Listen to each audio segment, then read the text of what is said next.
I remember my son, it was October, and they had the poppy, I can never remember what they call it, but they were wearing the poppies. Remembrance Day. That's it, Remembrance Day. So the Monday they've gone into school, and he asked the teacher why we're having a minute's silence for people that died in the war, but we're not having a minute's silence for those that died in the slave trade. My son was sent out of class for 3 days for disrupting the lesson. How does that make sense as a young black boy? So obviously he was a bit bitter and angry. He's phoned me and asked me, I've gone and spoken to the teacher. The teacher denied that she said that.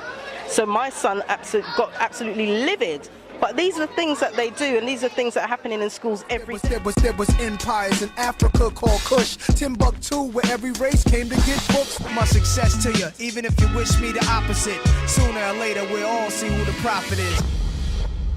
I'm doing Motivate. We're back here with you on GKTV as we are coming to a close at Natural November. We have loads of great people still to talk to, and here's one, a young lady who is an entrepreneur well known in our community, and she is a fighter especially for young children in school who may be adversely affected by the educational institutions. Okay, so without further ado, yeah, we're going to introduce to you Cheryl Henry, also known as Cheryl Phoenix Henry, and she's going to come and have a conversation with us here at GKTV. Look, she's got right. This is how great this woman is. You've been really there giving her a round of applause. How you doing? How you doing, darling? You good? Well, thank you. I'm good. I'm good, right? Absolutely, I'm great. All right, then, that's good. We're here going to have a conversation about what you do, which is many, many different things. A lot of stuff, yes, I do a lot. I try and get my fingers in as many pies that have to do with us as a community as possible. Remind me of what my old man taught me. Make the most of every opportunity. Every opportunity, especially where our young people are concerned anyway. And where our young people are concerned, what is it you've got coming up for us now? Oh wow, the most controversial, I think it's going to be one of the most controversial events in the UK calendar with regards to black children. It's called the Black Child Agenda. Make sure you're there. Now, this event has come about with regards to illegal exclusions, racism, and many things targeting our, particularly boys within the education system. And I think enough is enough.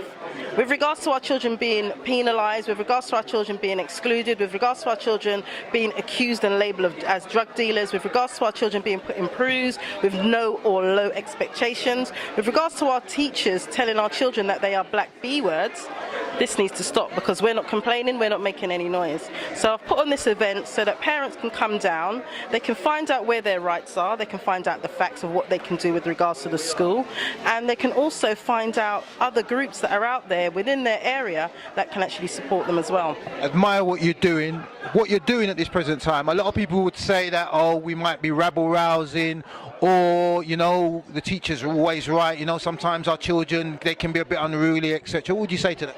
I'd say, of course, we're rabble rousing. We're not just rabble rousing. What we're actually doing is making sure we make some noise. You know, like how the 60s when you'll have a party and you make up pure noise? That's exactly what we're doing. Because why should we sit back and allow these people to abuse our children? Because that's what it is. It's actually abuse. If you have a teacher telling your child that he's nothing but a slave and he's contributed nothing to society, or telling your daughter that she's nothing but a slave and contributed nothing to society, that's a form of mental and psychological abuse. So someone needs to answer to that.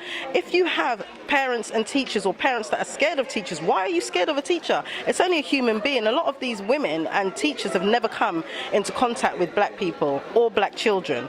Some of our children, don't get me wrong, they can be naughty. I think most of us can safely say from the age of about 14, 15 upwards, we all did something quite naughty. Yeah, so why do we have to be criminalised for that? Why is it only black students that have been criminalised for being children? What you're saying is very real, yeah. As I said, a lot of people may think, oh, we're being exaggerating. The event that you're putting on, it's actually going to feature real life experiences from people who are going through some of the things you're talking about now, right? Absolutely, and I'm a testament to some of the things, the reasoning behind putting on the event, and the whole rabble rousing is all some of these people need to do is go onto YouTube and maybe Google illegal exclusions, and there is a stream of information from what they may classify as the mainstream media or the media that they trust, and they will actually see that within the same media they can see that there is a problem and a huge issue with racism within the education system. So it's not me rabble rousing, and even if it is, so what? What you're saying at this present time, there is an awful lot of exclusions happening. and it seems as if black children are treated differently to other children. In fact, they're treated more harshly. It's similar to what we experience in the criminal justice system, right? Absolutely. And children, black children are. I remember my son, it was October, and they had the poppy. I can never remember what they call it, but they were wearing the poppies. Remembrance Day. That's it, Remembrance Day. So the Monday they've gone into school, and he asked the teacher why we're having a minute's silence for people that died in the war, but we're not having a minute's silence for those that died in the slave trade. My son was sent out of class for 3 days for disrupting the lesson. How does that make sense as a young black boy? So obviously he was a bit bitter and angry. He's phoned me and asked me, I've gone and spoken to the teacher. The teacher denied that she said that. So my son got absolutely livid. But these are things that they do, and these are things that are happening in schools every day. That's just a very, very minor instance. There's a lot of cases of teachers telling young black boys that they're black bees. You've got teachers telling young black girls that they're nothing but prostitutes. These are the things that are happening, and you would probably never believe it, but this is happening in schools. Parents don't feel that they have anywhere to turn because the schools are going to support the teachers.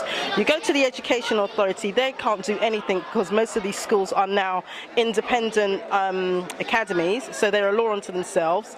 And you go to Ofsted, they don't really care. So where do you go as a parent? And what are you hoping the outcome will be from your event? The outcome from the event is to basically give parents advice, give parents a long-term support so that they know there's somewhere they can go and there's somehow that they can actually fight the teachers and can actually fight the system. We're not saying that all schools are bad, and we're not saying that all teachers have racist tendencies. However, there's far too many of our children that are leaving schools with no qualifications and being criminalized in the system and by the system, and it's starting from the schools. All these things we see with stats of gun violence and street violence, it's come from somewhere. Why are these children at home during the day when they should be at school? Because they've been illegally excluded. So the outcomes for us at the event is to basically arm parents with the correct information they need, with making sure they get the knowledge they need, and making sure that we work. There's a lot of things that are going to happen, but I can't say today. But there's going to be more. You're going to hear more about this, and we're going to rabble-rouse, as people have said, a lot of people. So yeah, we're going to... It's a term I use because I know people will be listening, but I'm being real. We like to be real here at GKTV, and people look at it and think, oh, well, I don't know if we should be doing that. Yeah. We still have black people who still have that attitude. They don't feel, maybe rabble-rousing is wrong, they don't feel that the education system or any system run by Caucasian people should be challenged. We shouldn't be challenged. We should be grateful for our lot somehow. That's the funniest thing I've heard today. But I understand what you're saying. You have some people that are still feared. They're still very fearful of the very same people. What I would actually say to some of these people is these organizations and institutions, whether you go from the police, whether you go to the education system, the justice system, the media, just pick anyone. Tell me in the last 300 to 500 years till day what they have done that was good or beneficial to any black person in the UK, in America, in Africa, anything that they've done that's benefited us as a community. Because the education system doesn't benefit us because we were the ones that talked about maths, English and science. We told them about maths, English and science. So we can still do that. Most of us know how to read and write. So I don't know what's in this curriculum that everyone seems to want to get their hands on. That's so great that our children need to actually be within this system that is actually dumbing them down. Even how they read from right to left. We don't originally read from right to left, and they're telling you your child is stupid. Why? It's like sometimes we need to step out of our comfort zone and step out of the box and actually really look at our children, because right now, day by day, we're destroying them. Fair and valid points that you've made. Apart from the Black Child Agenda, what else have you got going? Because you did say you got fingers in many different pies. Well, one of the other events that we do is the African and Caribbean Relocation and Investment Summit. And what that is about is those of us here in the diaspora who want to buy land or property or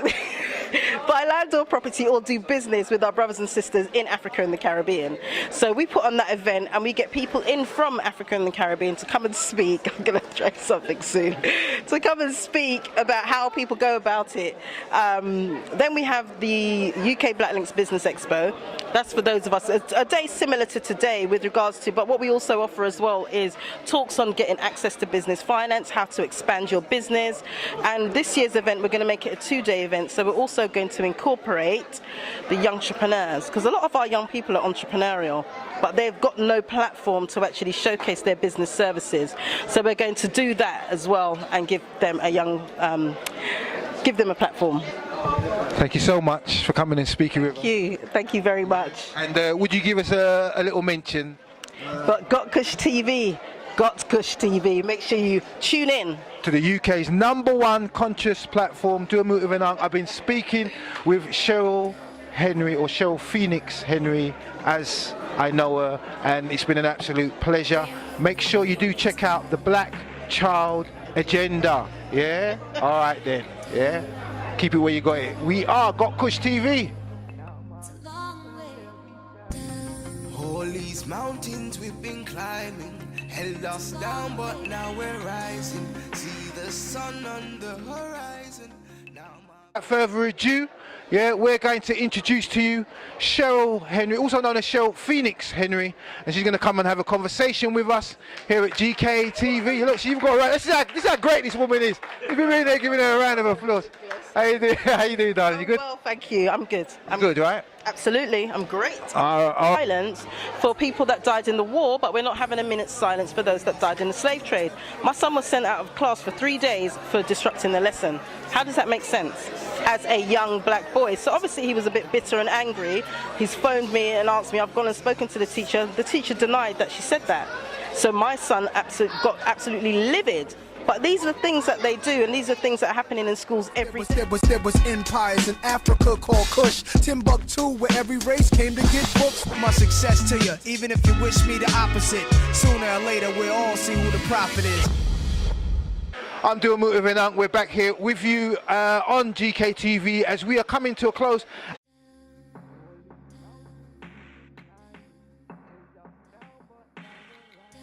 I remember my son, it was October, and they had the poppy. I can never remember what they call it, but they were wearing the poppies. And Remembrance Day. That's it, Remembrance Day. So the Monday they've gone into school, and he asked the teacher why we're having a minute's silence. At Natural November, we have loads of great people still to talk to, and here's one, a young lady who is an entrepreneur well known in our community, and she is a fighter especially for young children in school who may be adversely affected by the educational institutions. Okay, so without